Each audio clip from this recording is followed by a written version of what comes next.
Hello, everybody. Welcome again to the Darren Redmond podcast. And I have a wonderful guest on today. For those of you who've been following me for all these years, you know I come from a long line of law enforcement officials in my family, and a lot of firemen as well. And I just when this I heard about this book, I reached out to Ken. I said, Ken, I need to talk to you. And Ken Tucker is my guest today from the beautiful South Carolina. And Ken, how are you? I'm doing good, thank you. It's a good morning here. A little hot. Well, it's this summer. Listen, as you know, I mean, look, you and I can never complain. You live in one of the most beautiful places in South Carolina. I'm up in Cape Cod, but I got to tell you, at least I don't know what your spring was like. We had no spring. It was cold and damp up until about 2 days ago. No, about a week ago. But for those of you who don't know, Ken is a former law enforcement officer, a retired paramedic, retired firefighter, 911 dispatcher. He lives in Myrtle Beach. You gotta love Myrtle Beach, where he's currently a photographer, and we'll talk to him about his photography. And by the way, the best in the business. And I will have a link to his photography and how you can get in touch with him as well. Really, really good. Strongly endorse him. He has written about photography sessions. He loves the laid back life. He kind of retired, but not retired. He lies. He tells himself that he's retired. So basically, where Ken is right now, in my opinion, and let's be honest, that's I'm right. No, is he now can control his own life, right? He doesn't listen to anybody else. It's what he wants to do, and it's all about new adventures, community service. Ken, how are you, my friend? I'm doing really well. Getting just enjoying the retired life. My wife says I'm retarded, but I keep reminding her I'm retired. And but listen, that's what it's all about. And I think the paradigm has shifted where what was deemed, I want to retire, you just sit there like a lump. But no, that's not what today's retirement is. It's about finally No, doing the things you want to do. that's true. And I do. I've been an entrepreneur most of my adult life. Um, I've always had some type of side gig going. When I worked on the fire department, uh, my days off, I did before you had to have a permit and or had to have a license. I used to do handyman work. My grandfather owned rental property when I grew up, and I learned carpentry. I can build you anything you want. I'm not Hmm. real good. I hate finish work, but I can do it. I just don't like it. But I've always done something extra. I've never been satisfied just to do one thing. I've done everything from sell cars, buy cars and flip them, to the photography. Hmm. And really, a lot of my skills now, my writing, my photography, everything comes from the fire service. I Right. learned photography in the fire service. I always tell So people, let's unpack that a little bit before we get into your book. It's called Tales from the Firehouse, and it's on Amazon. And people, you need to get this book. But first off, let's start there. I wasn't going to start there, but let's do that. So, how did working in fire service bring you into photography? well, I was actually a model when I was a Hmm. teenager. Right. And I figured out that good looks only last for a while. Hmm. And if I wanted to continue to be in that type of career, I better learn something about the other side of the camera. Right. I, I have lived a blessed life.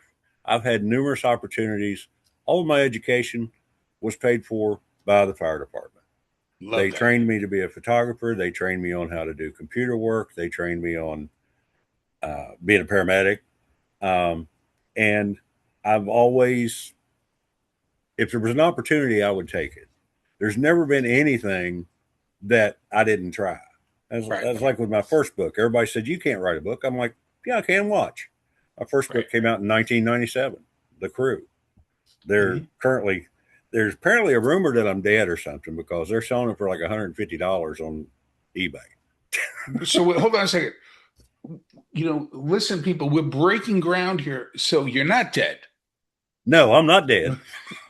Ah, Last now, so, my body might argue, but so I'm still you, kicking. so you and the beaver are not dead, right? Exactly. Yes. All right, go ahead. But the fire department, it taught me a lot about life, Mm-hmm. and I've got an appreciation for life, and it's fleeting. It can be over in seconds, Sure. and you have to live every day like it's your last because one day you're going to be right. Right. So I used to teach TQM paradigms. I'm a Mm-hmm. firm believer in thinking outside the box, Right. expanding my paradigms. Things Mm-hmm. that they say that can't be done, well, who says it can't be done? And 100%. and that's how I became a writer and an author. I just said I want to do it, so I did it. So, unfortunately, I want to start at a place. If you saw the news today, and I wasn't going to talk about this, but at least right away, fear in the firehouse, fear as a law enforcement official. And I bring that up because just today we see in the news 3 firefighters lost their lives in Utah. When you go out, is that in your mind, or you just kind of blank that out? You don't really think about it. I mean, you rely. That's why training is so important. You have to Hmm. have the training because when all everything else falls apart, you're going to revert back to your training. You're going to know things that you don't know you know. Right. That's the best way I can describe it. When you get overwhelmed, I've been dug out of three houses. I've had three houses come in. Oh, Longest 20 minutes of my life when I was in that last one. But you don't think of that. You can't let that gauge and judge what you're going to do because if you did that, you wouldn't do anything. right. And in your mind, or at least in my mind, I always felt like I'm invincible. This ain't going to happen to me, or if it does, I'll deal with it. And I've always had anybody. Let me tell you, anybody tells you that they're a firefighter and Hmm. they say they've never been scared, are one or two things: they're lying Hmm. or they're crazy. Right. Because there's times that I've been in places and I'm thinking, well, this is it. I mean, we crashed a fire truck one day on an icy road. Matter of fact, that's in the book.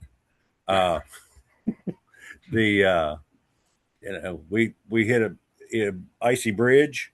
I got hit in the head with one of the old Scott Pack bottles. Hmm. My helmet saved my life. Literally saved my life that day. Thank goodness. The helmet we had to take it out of service because it was fractured, but the noggin was still intact, so Right. it did its job. It did its job. Um, but you can't let the fear. Now, I have a healthy respect for fire, but I'm Mhm. not afraid of it. Right.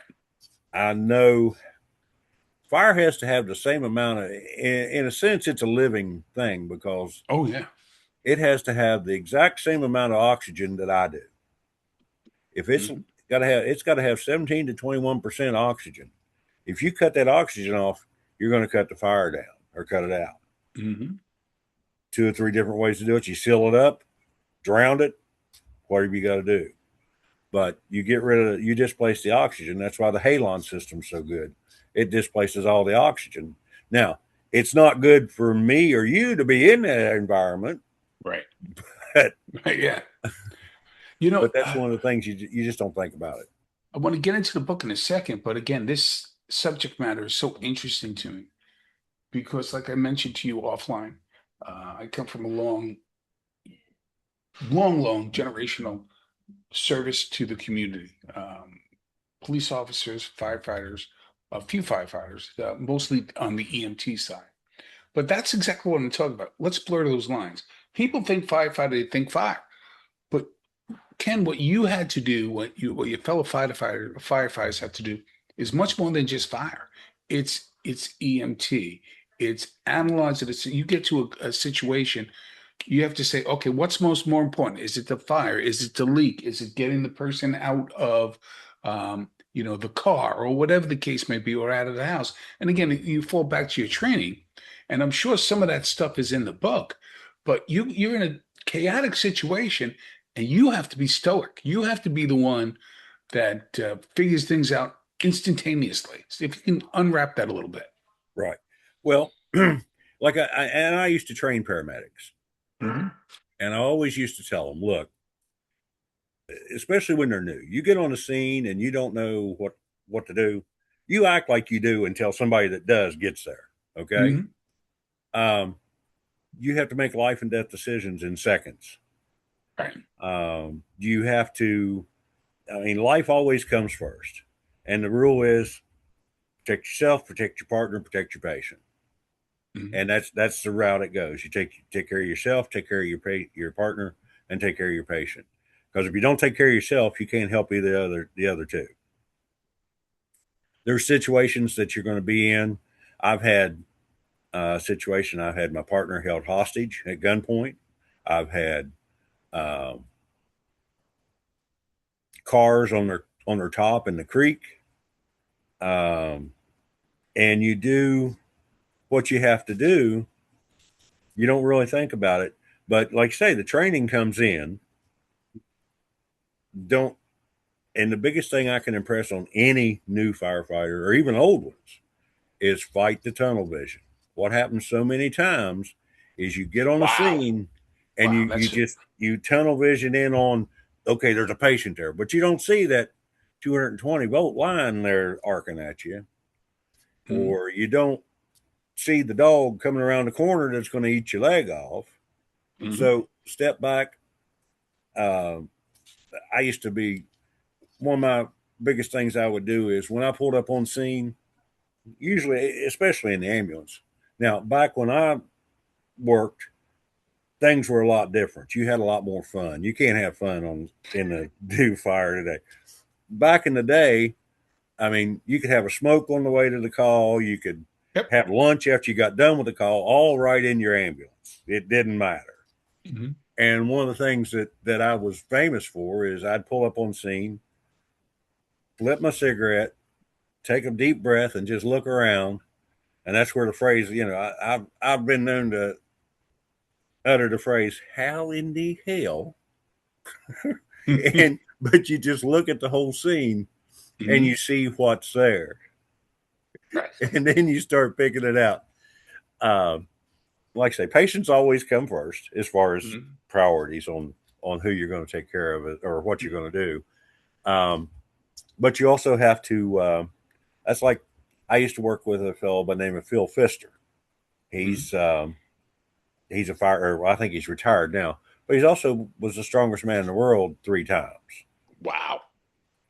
And the first time I ever met him, we were on a car wreck, and I needed a post. I needed a car to be cut, and I'm working as a medic. So I turn around, and all of a sudden, I'm face deep in a damn wall of bunker gear, and I just keep looking up. This guy's like 7 foot tall, Mhm. and hey, I need this door cut. I need these posts cut. He's like, okay, man, I got you. But that's just the, you know, people wanted to be his partner, go in the fire with him. I'm like, well, that's fine, but what are you going to do when his big ass goes down? Right. You ain't gonna move them. You going to move him? Yeah.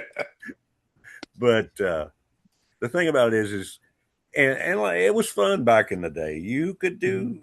You could get by with stuff. We used to sit, um, our ambulances, the fire department I worked for, we had 20 ambulances, 6 engines or fire Mhm. apparatus, and we covered a pretty good swath of territory. And at the hospital, we used to have these big, I don't know if you know what a federal Q is. It's a big silver siren that's on the front of a fire truck. And it Okay. winds up and it's like, "Whoa." Well, we used to have those on top of the ambulance. And we had a foot button for the driver to use. Mhm. Well, they were spaced just exactly right for one of the old knuckle buster tire wrenches. And of course, the younger people don't know what that is, but Right. I busted plenty of knuckle changing a Oh, I'm tire with sure. them things. I'm sure. but they would fit exactly between the bottom of the seat and that button. So you turn the batteries off.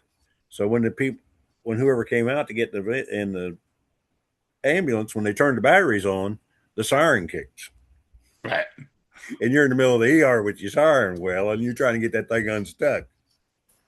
But it's one of those things that you can.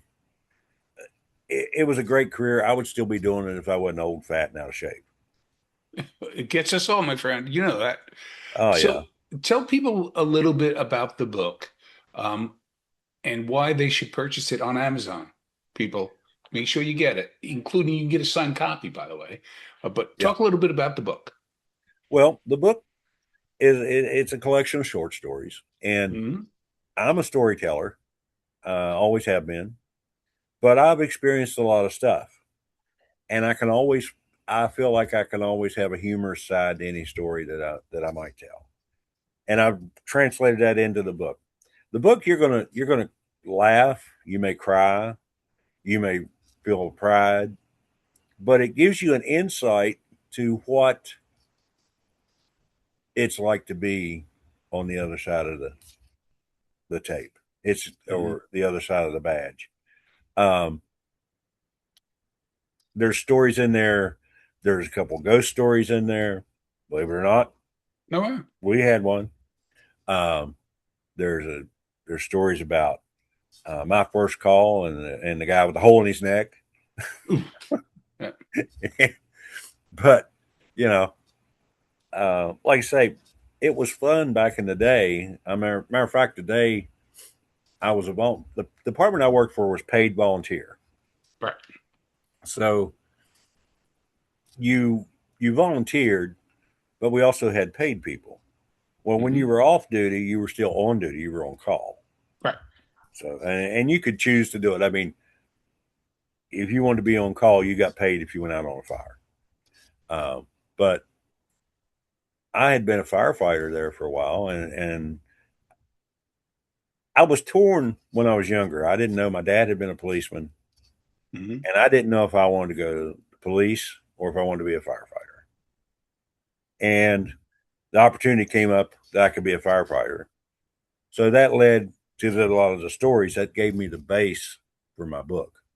Right. There's stories in there about babies. There's stories in there about um, funny occurrences, sad, and you go through when you go into the story.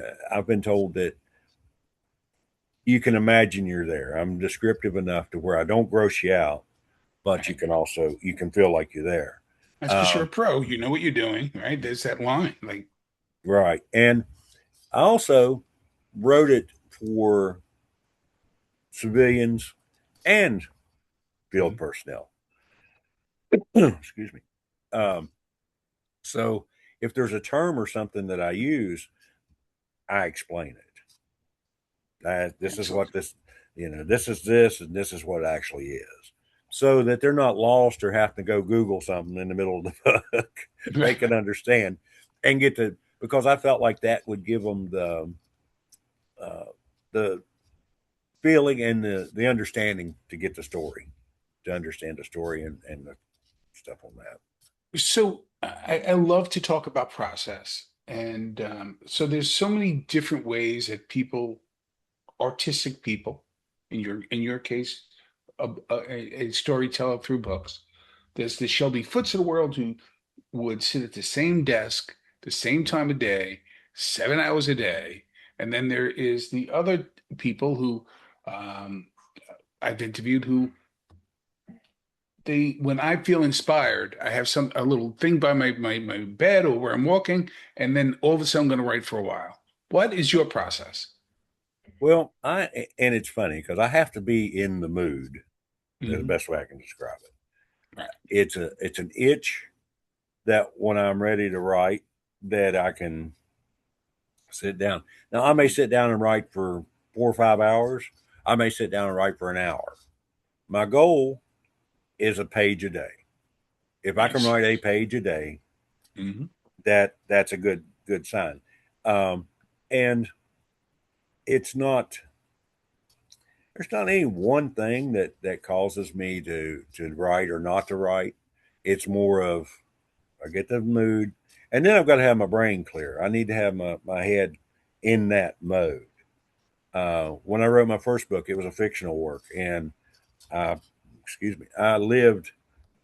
That one took about 8 months. Well, Hmm. about 9 months. But everybody around my partner, because I wrote it when I was still a paramedic, Right. and my partner and myself, we would talk about the book all the time because I lived in that alternate world a lot of the time. My mind was in there. Obviously not on calls and stuff, but Right. that in our free time, that's where we were at. My wife at the time, my partner, we all and if he'd come up with an idea, he'd say, "Hey, what do you think about this?" And then, "What do you think about that?" So with this book, my wife helped me because I've told her my stories, and Sure. she helped me remember some of them. Um, and it just sit down. I sit down like one day I'd sit down and write a chapter, Right. or I'd sit down and get started on two chapters. Hmm. But and each chapter is a story itself. So once I get started on the story, I feel like I need to complete it. So I've still got that line of train of thought going. And it's I write funny. When I write, I have to have the TV on. See, that's one of those are the little things I love. Here, go ahead. So I love. like having the background noise. I like having um, minor distractions because sometimes when I'm writing, I'll get stuck and not know what I want. Just I know what I want to say. I just don't know how I'm going to say it. Hmm. So I'll stop. I may get up and I've only got two bad habits left in this life: chasing women and smoking. My wife won't let Hmm. me chase women, so the only thing I've got left is smoking. Double up Uh, on the smoke. she well, and with that, a lot of people say, "Well, you shouldn't be smoking." As much shit as I've sucked in my lungs over the years, Sure, sure, sure. when I first started, you were a wussy if you wore a Scott pack. Right. We Right. did it New York style, bandana and all. Right. Uh, but Right. the uh, the thing about it is I may be mid sentence and get stuck.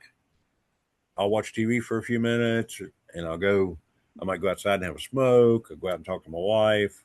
I Hmm. might feed the cats, and then I'll come Right. back, and sometimes it clicks over. Sometimes I'm looking for what to say next, and something on TV will say, "Oh, okay, that's how I want to say that." And No, it's not necessarily what they say, but it just triggers something in my crazy brain that makes it work. Um, I have but funny can I give you, association. can I, and I could be totally off. I love hearing that because I love, again, I mentioned I love process. I love the way people think. You said something earlier about, wanting, especially the new people in firefighting and whatnot, not to be, no tunnel vision. That's what you're doing right there. You have a lot going on because that's what you're used to. There's sounds, there's different things. You're not just focused on the page. You got a lot going on. I love that. Oh yeah, and that came in handy when I was a 911 dispatcher. I've done crazy stuff as a 911 dispatcher. Mm. The worst I ever had was I had a cardiac arrest on the phone trying to give CPR instructions, and I was working a police radio, and he marks up with a pursuit. Right. So I'm like calling out the pursuit and telling the guy on the phone, "Okay, you need to count to four," Mhm. And finally, I Mhm. said, "I need somebody to take the phone call or the radio, one of the two." Right, right, right. Can't So serve two masters, one or the other. right, because the guys, I'm calling out street names and stuff, and the guy's doing what? Say what?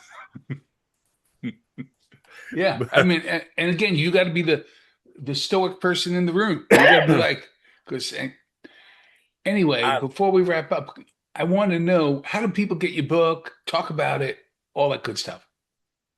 well, there's a couple different ways you can get it. Um, you can send me an email, Hmm. kentucker59 at yahoo.com. Hmm. Um, if you want a signed copy, that's the best way to get it. Send me an Hmm. email, or you can call me, 843-593-5942. Hmm. Um, I can take a credit card or you can mail me a check. I prefer a credit card, it Mhm. makes it quicker. Yep. But I'll sign the copy. You tell me whatever you want me to sign on it, and I can Mhm. sign it and send it to you. If you go through Amazon, I don't have access to it to get it signed. They don't let me. They Right. didn't let me print it with a signed copy. Mhm. So uh, the best if you go through Amazon, and of course I can. I'll send you a link when we get off here so you can put it Yep. in. I'll put Uh, in. but you can I get. know I'll be going through Amazon today to get my copy. I mean, that's what we do. And I would Well, I suggest appreciate it. everybody do that. If you're not going to get a signed copy, which I would suggest that you do, get yours on Amazon and tell your friends because you are going to hear stories that'll make you laugh, make you cry, and make you more interested in the fine work that firefighters, EMT, paramedics, police officers do. The news is way filled with way too much of, the nonsense, but the everyday. And Ken, I didn't mean to cut you off there. Was there anywhere way else that people get in touch with you to get your book? Because I have one last question that is very important to me because of the work I've done in addiction and people who've lost their life to sadness. That's a nice way to put it, right? Right, But all right, let me ask you this, and then go back to if there's anything else people can get your book. But what advice do you have for the EMT in terms of what I do now? Right, I help people who have disabilities, right? And right, you see a lot of stuff. right, It's separating that and not bringing it home because people do self-harm and or they get into right. addiction. So let's talk about that for a second. Well, it's important that I was one of. They call them debriefings now. I think what they Hmm. call them. I was on the team when we first started because when I first started, it was like bucket up, buddy, go on. Yeah, walk it off. Right. It's very important now that I mean, we literally had a phone book. You've heard the old expression, scratch another one out of the phone book. We Yep. literally had a phone book that we Right. scratched names out of. Right. It's dark humor. Yep. Civilians don't understand the dark humor. You need that humor. You need that You have gallows to have humor. that humor. You Mhm. know, I, one of my early calls, and of course, but one of my early calls, one of my buddies from high school, um, was a Saturday night, Sunday morning, and I spent from probably about 2:30, 3 o'clock till about 6 o'clock walking down the highway picking up pieces of him when he hit a, Ugh. you know. So those are things you have to. I had a suicide one day. The guy got in a little closet. It was a Section 8 housing, but he'd been huffing paint, got in there with a gun, shot himself. The weirdest part was his brain stayed intact and bounced. You could see where it had bounced because it was a small little closet. He was Yeah. outside closet, but his foot was resting on his brain when we opened the door. Well, we had to bring him out of there, of course. The detectives got there, and I had a detective helping me. And as we're picking him up, because I said the best thing to do is just stand him up, and lay him down on the cot, because there's no way getting into him. That's how Mhm. small the garage was. So we go to start picking him up, and I'm like, "Damn, buddy, you could help a little bit." The detective said, "I am helping." I said, "Not you, him." He said, That's "You right. sick bastard." Right. But I'm just asking. you know, uh, but that's the kind of humor that civilians don't understand. The important thing is talk about it. Yep. Talk about it to your peers. Talk and get it out. That's the good thing about the briefings because on a bad call like that, we had we had two little girls get killed. Their father was walking alongside the road with them, and a scrap truck hauling scrap steel came around the curve, lost its load, and literally jerked the two little girls out of his hand. Well, we had to deal with that. I mean, we Right. had to get them. Right. We did a fundraiser to pay for a funeral because they didn't have any money, that kind of Mhm. thing. But the important part is on a call like that, that's where the briefings come in handy because you tell me your aspect because even though we don't do tunnel vision, we don't remember everything else. Right.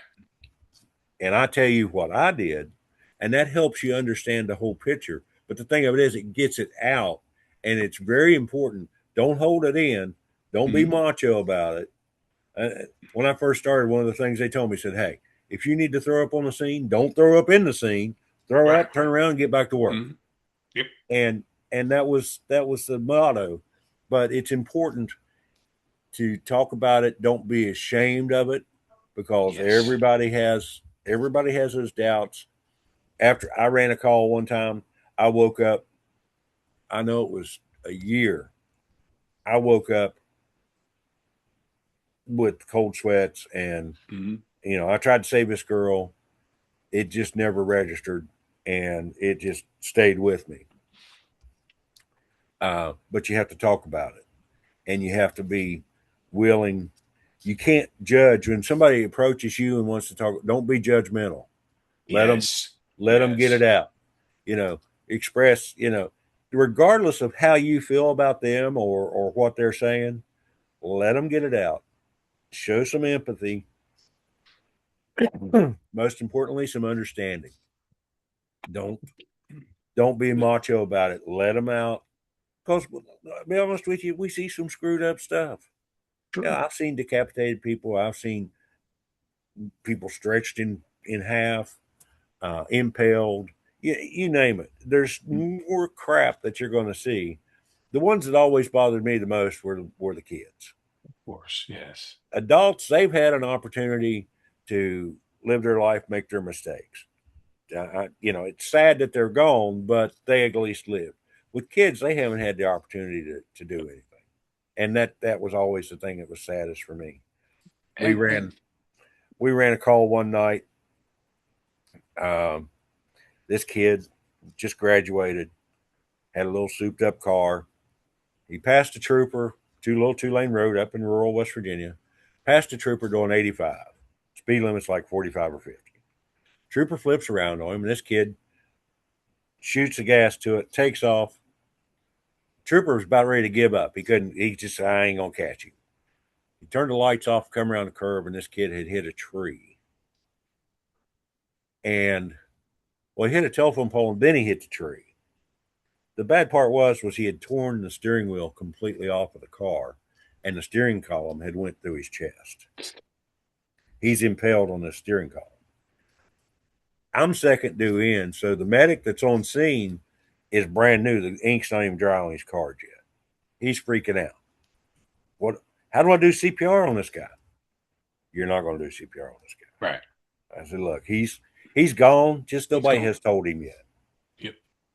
But that's one of the things that, and then what made it worse was because it was a volunteer fire department, most of the firemen were kids that went to school with this guy. They Oh, graduated together. So my partner that night, her son, she knew this kid because her son had went to school with him. So that's one of them things where you've got to listen, you've got to talk, and intervene. If you feel like somebody's not dealing with it well, go talk to the commander. Go talk to the oh, I love shift that. captain. I just got chills. I love that. Listen, you're not dropping down, you're saving a life. You're Right. saving a life. You, Exactly. Because I've had buddies. I had one buddy committed suicide by cop.